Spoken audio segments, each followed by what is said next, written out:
Is there life after death? For thousands of years, man has been confused about whether there is life after death.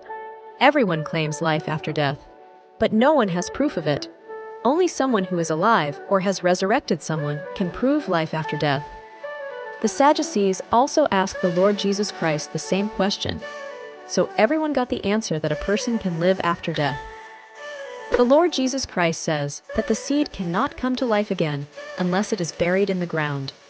For the seed is mortal, and when the mortal is gone, it puts on the garment of immortality and then bears much fruit.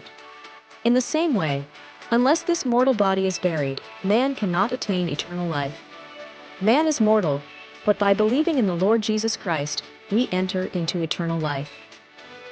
Because the Lord Jesus Christ is the only one who has proven that there is life after death. When he raised the dead, he meant that there is life after death. Then, in one place, he says, "I am the resurrection and life." And at the same time, he raises Lazarus and proves that he can judge a person's heaven and hell while standing there.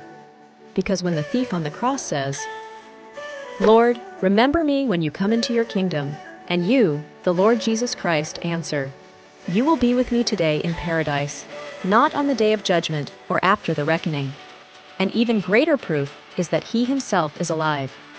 After 2,000 years, he is still alive and will live forever. And he will now come again to judge the world. For it is written, "And when I saw him, I fell at his feet like dead. And he laid his right hand upon me, saying, Fear not, I am the first and the last and the living. I was dead, and behold, I am alive forevermore, and I have the keys to death and to hell."